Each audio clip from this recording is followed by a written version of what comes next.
Good morning. I'm Jenny Edwards Bertrand, and I am the lead pastor at Hope Church. And I am so proud and honored to get to be in ministry with all of you, with people of all ages as a part of this congregation. This is that image that Kara was talking about of a young woman who is just simply um, open to receiving all that there is to receive. And that's what we talked about last week is really in generosity, the first step is receiving generosity, which seems opposite. In church, you expect to hear kind of a, you should all be very nice, giving people. But when you read the Gospels and even the letters of Paul that are in the New Testament, you can see that it's hard for people to understand how graciously and generously God gives to all of God's people. There continues to be this question, is that really true? And is it really for me, or is that just for other people? And this is the first part of generosity, is really believing that, yes, you can receive. And we have all these blocks in our life about what, we want to prove we can do it ourselves. It is so hard to receive from other people. It's so hard to receive help or support or even to admit that that's needed. And so we block from receiving from other people. And we're not even generous with ourselves sometimes. Sometimes that first step is the generosity of compassion for ourselves, of letting ourselves know, yes, I am worthy of love. Yeah, it is okay. I made a mistake 2 hours ago. That's okay. That's not something we need to hang on to and ruminate about and worry about, but allowing ourselves some generosity of love and grace and forgiveness. Yesterday, I was having a conversation. It was a block party in my neighborhood, and one of our neighbors had invited someone who's visiting the United States for a year. She's a visiting professor from China, and she's getting to do research in the English department at Illinois State University. She's there with her teenage daughter, so her daughter is learning English this year, and I found out that she's researching children's literature, and she wanted to talk to me. Someone had told her to talk to me because her focus in her research is in how adopted children are portrayed in children's literature. It was interesting. She had a lot of questions for me. I had a lot of questions for her because, in particular, she, someone from China who's raising a teenage girl in China and loves China, is learning that in the United States, there are lots of girls from China and what was curious who are adopted to American families. And what was curious for her was, and they don't plan to return to China.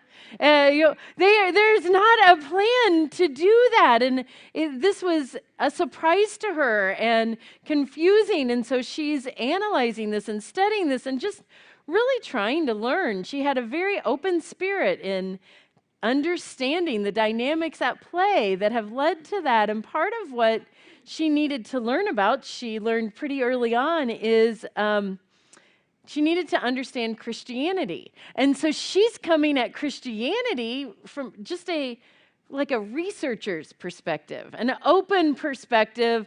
And so she's gone to a number of churches, and it wasn't until later in our conversation that she even said, what's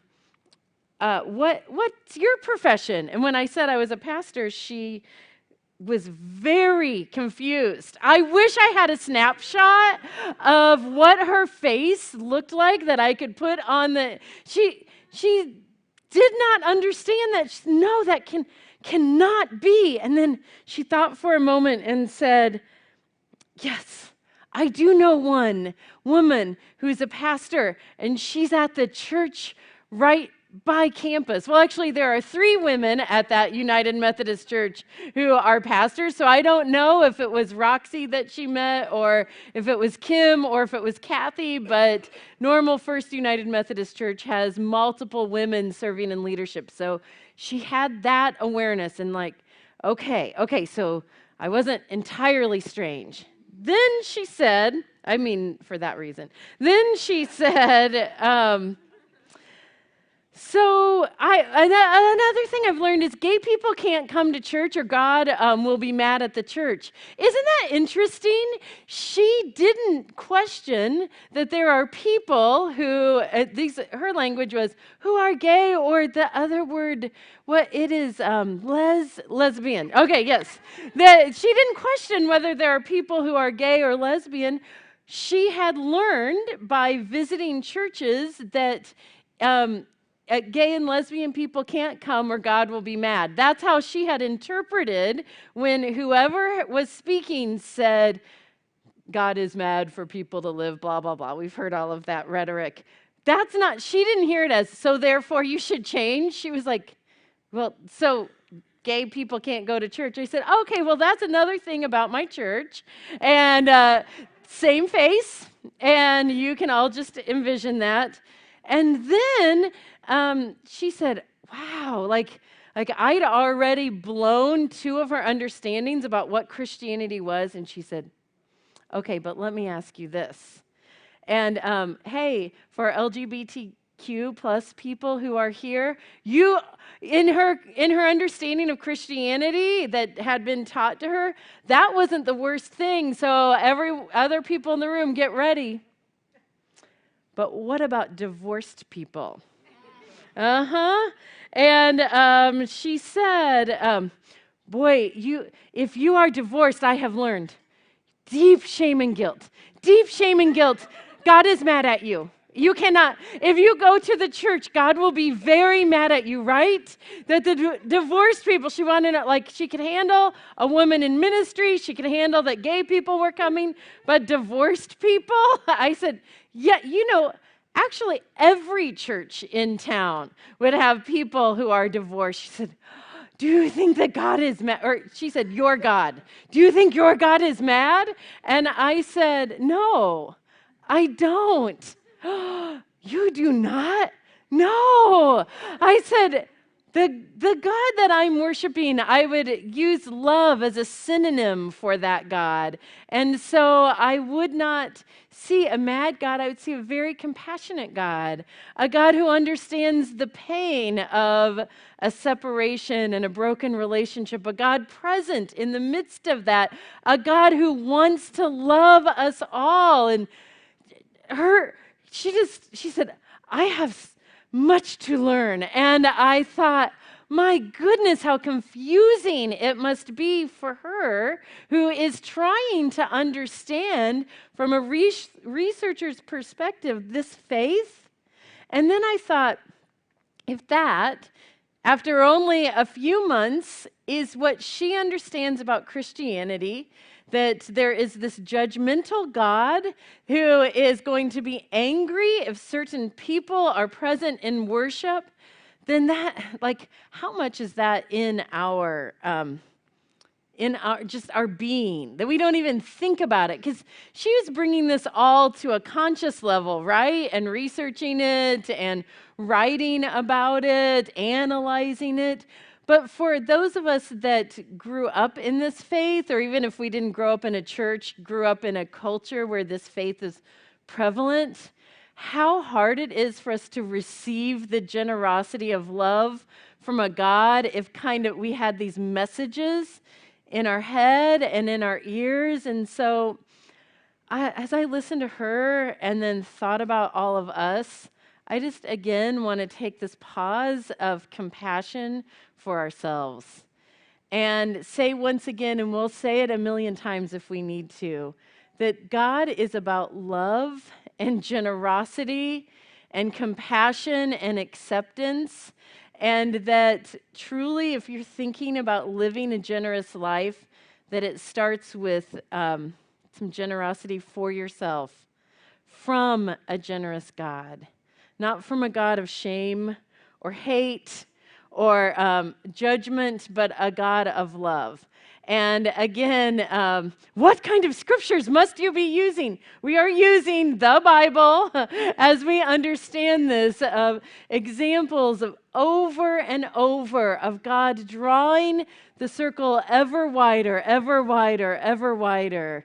In Leviticus, that early rule book, it talks about how if you are from Moab, you are bad. You're bad. And then the circle draws wider as we get to the book of Ruth.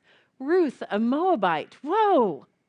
The circle is drawn wider, and this happens over and over. You know that Samaritans are just weird, evil people. And then the best example that Jesus has for living a generous and kind life is someone from Samaria. The circle keeps getting wider and wider. And that is really what we are seeking to live out here. How do we share a Christianity, regardless of the label that you want to put on it, where that circle gets wider and wider, and living generously is as much about communicating that love to ourselves and to other people and accepting that love from a God who loves us deeply. My goodness, the compassion we must have for ourselves. And as I want to just celebrate again, much as Kara did, that while in most churches, for people in your 20s and 30s are off the hook. If you're in your 20s and 30s and you're here and you want to be off the hook in terms of giving your time and money, go to almost any other church. And you are like, oh, it's a little condescending.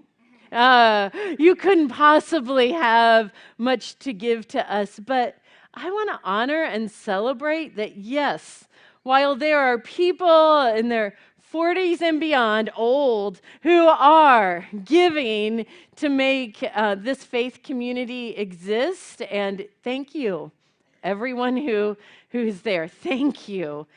And for all of us who are in that age category to also understand we're not just the givers. We also are receiving and acknowledge that which we are receiving from our awesome people who are in their 20s and 30s here today, online, connected in other ways. So we all have that humility of both giving and receiving. And I've shared that chart with several of my clergy colleagues, and they can't believe it. That it is not something that exists in their congregations. If they were to create a similar chart, it would be barely a blip for folks in their 20s and 30s, and the pressure is on not just 50s plus, but sort of 60s, 70s plus. But that really doesn't set one's church up for the future well. So we are positioned well for the future, and we all get to be part of this. It's really cool. And then over here, I love celebrating that if you are at that place where giving $10 or $100 is where you are, awesome. That is just as important because we need 20 of those, perhaps for every one person on the far end. So every single one of those is hugely important to who we are as a congregation. And we want to take this time to say, thank you. Thank you. You are at the place where there's a larger dollar amount. Thank you. And the dollar amount is not what we are thanking.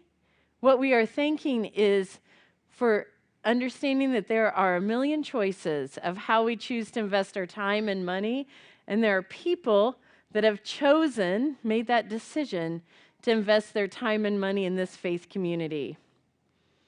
It is truly wonderful to get to receive that. It's humbling. And not humbling for me, humbling for all of us sitting here to understand that we're doing this together. So the other side of receiving generously is, of course, giving generously. And I want to talk a little bit about what that is and what that is not. Giving generously does not mean giving in a way that you're not taking care of yourself. Giving generously should not result in unhealth or burnout, or it should not result in you yourself feeling depleted.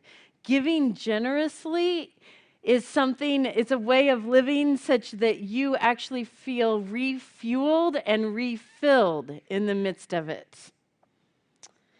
The other thing I need to say about giving generously that is a myth, giving generously has nothing to do with income level.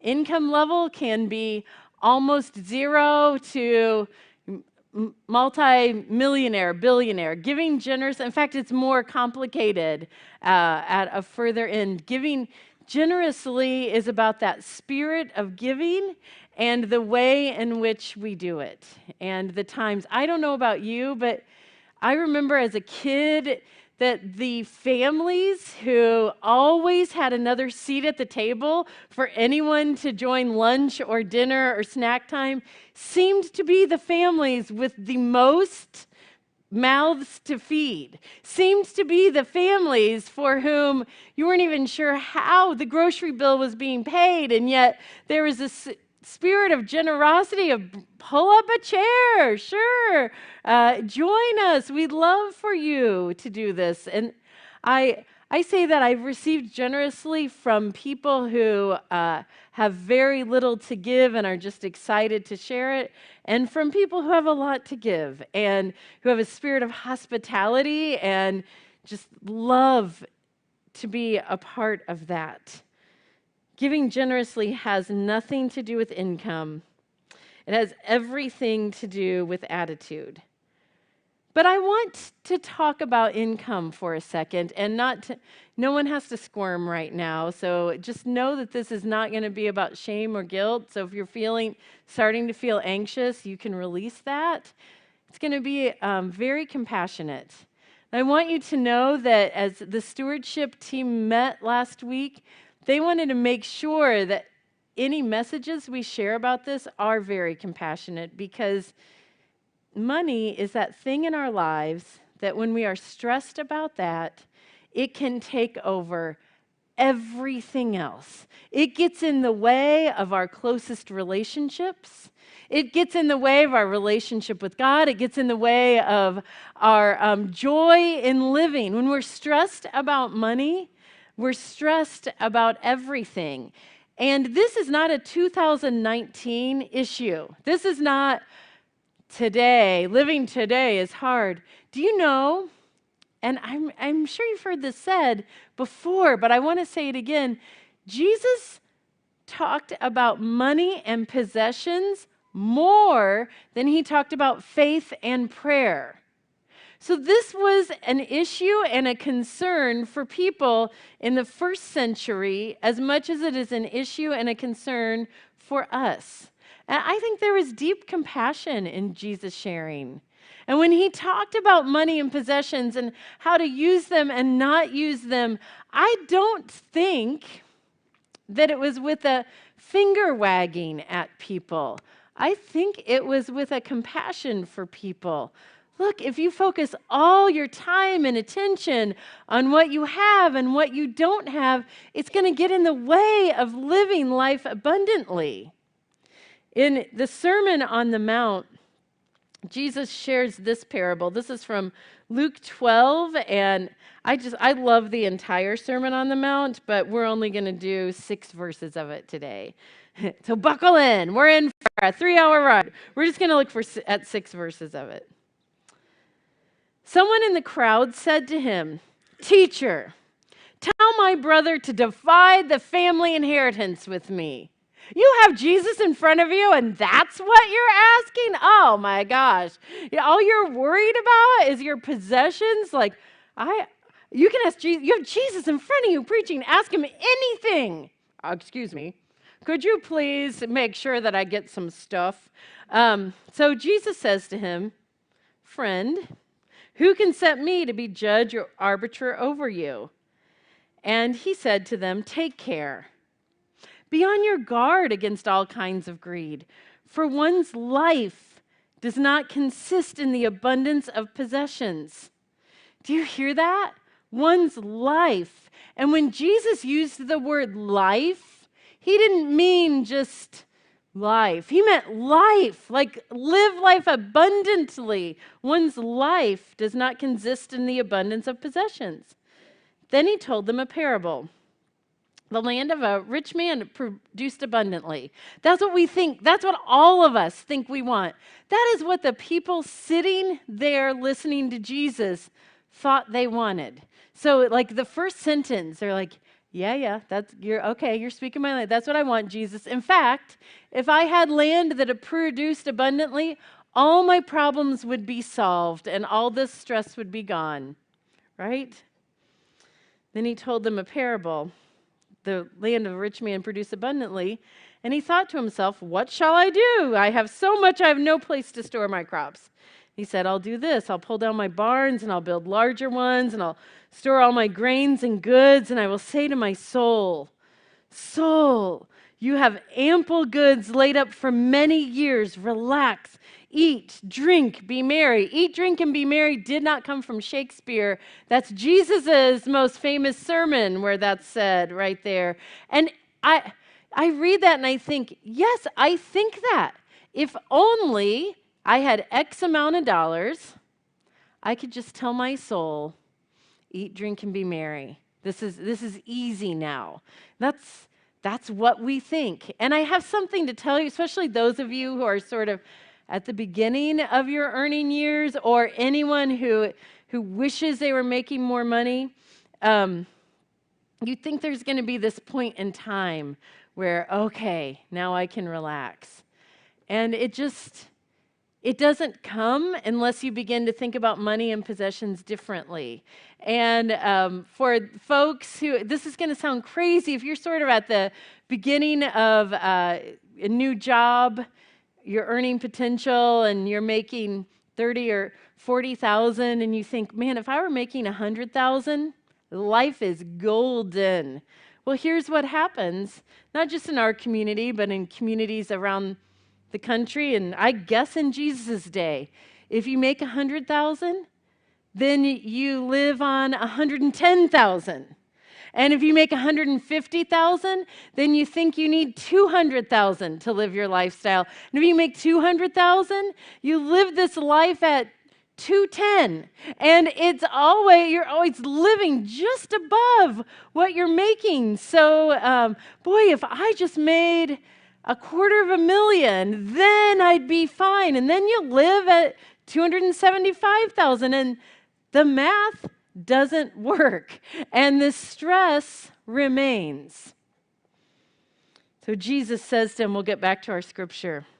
Let's do 19 again. I'll say to my soul, soul, you have ample goods laid up for many years. Relax, eat, drink, and be merry. But God said to him, you're fool. This very night your life is being demanded of you. And the things you've prepared, whose will they be? It's like the story of Scrooge, right? Hey, silly, what if you died tonight? Is this how you want to be living your life? So it is with those who store up treasures for themselves, but are not rich toward God.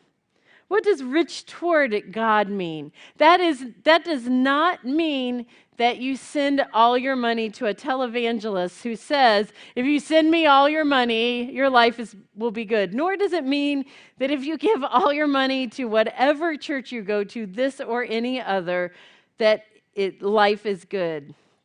It means that if you hold on to whatever it is you have so tightly There will never be that point in time where you eat, drink, and be merry. And you will not be at one with God. You will not be connected to God. And so we have to talk. All right, so if it's not that, because that's what we believe. We believe that there's this point in time where we won't be stressed about money. If it's not that, what is it? Again, there's this compassion. The number of times Jesus talks about money and possession because financial worries can block us from living our life fully. If I were to keep going on in Luke 12, do you know what the very next section is about? Why do you worry? For the birds in the air don't worry, and it's all about worry. Like, there is no coincidence that there is a connection to how we use our money and our possessions to Jesus inviting us to live a worry-free life. Oh, but Jesus, you don't know. You don't know what I've done with my money. You don't know what I don't have. You don't know my bills. All right, well, then, that which is in the dark can hurt us. And I think that part of the responsibility of a faith community is to bring things into the light if that's helpful. The stewardship team said, because I said, gosh, I would help anyone make a budget. And they said, don't say the word budget in your sermon, because if you're stressed about money and you're in deep debt, the word budget is like its own 5-letter word, or 6. How many? I don't know. However many letters are in budget? 6, right? 6. All right, its own 6-letter word. It's like the word diet. Diet? Don't tell me to diet. Well, diet simply means that which you eat. It doesn't have to mean something that is restrictive. It's acknowledging what calories you need. A budget is the same, and in premarital counseling, that's one of the things that I talk about with couples. And I say the word budget, and there's after there's been laughter and fun, budget, like stay out. You can talk about our sex life, but I am not talking about money. Are you kidding me? Now you're getting personal. So, and the word budget suggests things like, she's going to tell me not to eat out anymore, and dang it, I want to eat out. And that's not what it is. It's just a matter of acknowledging, 'cause it's math, right? It doesn't have to be emotional, but it's emotional when there's debt and where it's hard to pay the bills. And so what the wisdom of your finance and stewardship team, they said 2 things. They said, if someone felt uncomfortable talking to a pastor about their spending, because either Kara or I would be happy to talk this through, that there are 2 people on our team who are both in their 20s, right? Yeah, who both said, I would be happy to sit. They're like, I love Excel spreadsheets. I'm happy to sit down and talk. One is, Sean is in the back of the room. Mary's toward the back too. Both of these people, will you wave? Yeah. Sean and Mary were both like, I would talk to anyone about this. Because even with debt, there's just a first step. And if that seems scary, this was a suggestion. Maybe take one variable expense, and just watch it. Over the next 2 months, watch how you use that variable expense, whether that is downloading music or eating out, coffee and beer, whatever that variable expense might be, and just watch it over a few months and then consider, is this, do I need this amount? Maybe you'll decide, yes, coffee and beer, yes, that is proof that God loves me. Or maybe you will have another reaction to whatever it is. Okay, there's a little wiggle room there, and maybe that's a little room to begin to chip away at this debt. And it's not that problems get solved immediately, but when we bring things from the darkness, where we're just worrying about it and we don't want to think about it, and bring it into the light, and then when you bring something into the light, you can begin to solve it. Because living a generous life is what God wants for us. And whatever it is that's blocking that, like, bring it out into the light and receive the help. And when I say receive the help, I don't mean like expect a sugar mama to give you however much you're in debt and solve it. I mean, receive that help of step 1 and step 2 and step 3. And it begins to, you have levity and lightness, not because the problem is solved, but because you've taken a step and you can be proud of yourself and you have support. Do you know what happened just before worship today? One of our greeters, and I'll wait until I've talked to the greeter more, so we have this plan, said, I'd like to teach that class. I'd like to facilitate that class. I was broke, now I'm not, which we've offered a couple of times, and it has been a powerful resource. Like, great. So we'll offer that. That is not something that I had room to offer. There's someone else that wants to facilitate that class. So now you're in a church where you've got pastors who are willing to talk about budgeting. You have folks on our finance and stewardship team who love Excel spreadsheets. There is someone who will offer a 6-week course starting in October on how to live a financially responsible life if you choose to. This is something we're in together. This is not something that people need to feel guilty about or bad about. There are people to help.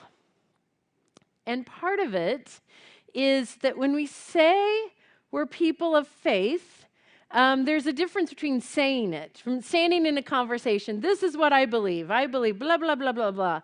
And then there's living it. And when you live it, that is when your faith becomes real. Kara shared the experience that she and Dave had about their faith becoming real, and our money and our possessions are one of the ways that our faith becomes real. Possessions can possess us, but when we begin to not allow them to have that power over us, we have more of a life to live. Now, always, when a pastor says something about money and people are just skeptical, oh, they just want my money. Yeah, I like paying rent, but here, not for my home, like here for all of us so we can show up. Also, gosh, it would be awesome if everything was free. But always someone will say, but what about time? I give my time. Yes.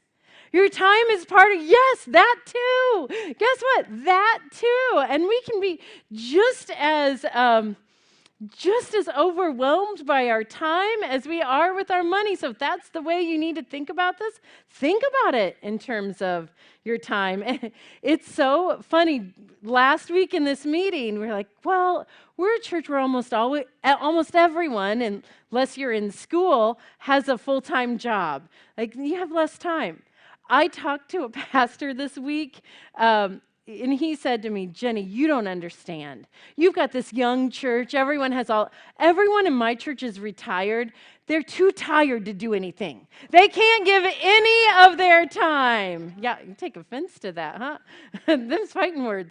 But it was like, all right, well, we can give excuses for our time regardless of where we are. It's just like our material possessions.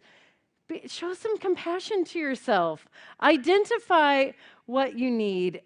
Figure out if there's space there. There are seasons of life where there really is not space. You really are using all of your time. And there are seasons of life where we can make different decisions about our time and we can be more generous with our time. This is never something that when we talk about generosity, it comes from a place of shame or guilt or pressure. It comes from a place of wanting all of us to get to live more abundant lives. And it starts with what we believe about God.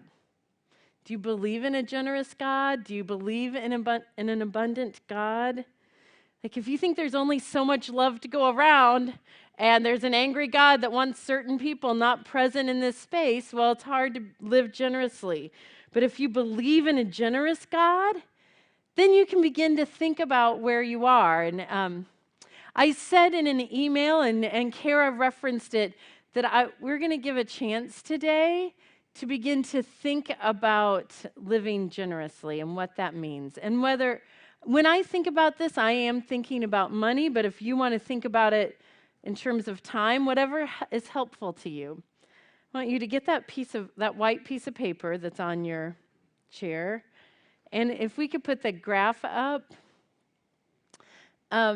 for anyone, and the other thing I want to say is you can think about this in terms of Hope Church, or you can think about it in terms of a scholarship that you want to give to, or environmental fund, Amnesty International. You can think about this wherever.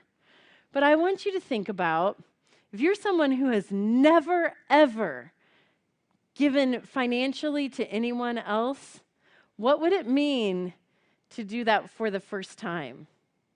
Or if you're someone who occasionally, maybe 1 to 7 times a year, give, what would it mean to be regular, almost 11 times a year to give?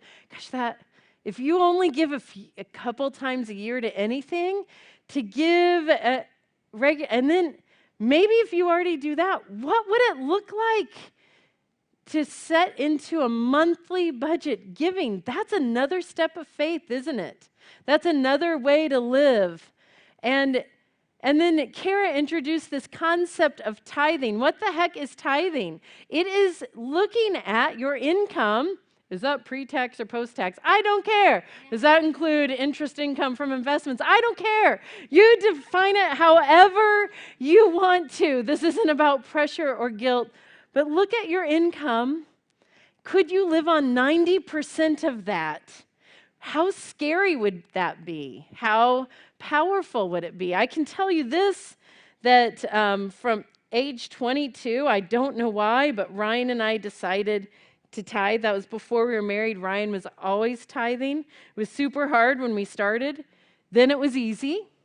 Then 10% grew larger, and it seemed like it was hard because that amount was higher, and so it gave us pause, and we thought it was hard. Then thousands of people lost their job at Motorola, including Ryan, and we found out, no, that wasn't hard at all. That was easy. It's hard to go from 2 incomes to 1 income, but we did that, and it was hard again. And that commitment at that time, let me tell you what that did for us. It meant we had to stay committed to a budget because 90% of our income was half of what it had been the week before. And that probably saved us. It helped us make some really hard life choices. It helped us know that we were going to need to sell a larger house and move to a smaller house, which cut our mortgage, electric bill, gas bill. I mean, it was like, oh, hey, though, that isn't so hard. And now I live in a neighborhood where I meet visiting professors from China. Like, how cool did that end up being? So thinking about 10%, that is a step of faith, and it's something that I encourage you to pray about. If maybe you're at 0.01 and it's 0.2. Like maybe it's going from 0.1 to 0.2, or maybe it's going from 1% to 2%. And then if you're someone who tithing has become easy peasy, lemon squeezy, like what does it mean to give 11% or 12%? And to begin to think about this. I've known folks who have gotten to the place where they're giving 40, 50%. I am not asking you, this is not about me asking you to give to this church. I want all of us to think about what it means to just give and to live this way. And we're going to move into a time of communion. As we do that, if you take that sheet, do not put your name, just circle where you wish you could be. Where you wish you could be. Perhaps where you wish you could be is exactly where you are right now because it's already hard. Awesome. Make that commitment. If it's a move, acknowledge that also. And we're going to put it in this basket, kind of acknowledging that's a commitment. It's a faith commitment to do this. And And then I think that in the midst of this, Kara is going to take a look at that, and we're going to have one more chart by the end. So without any names, without any data to track, this is entirely between you and God and where you want to be.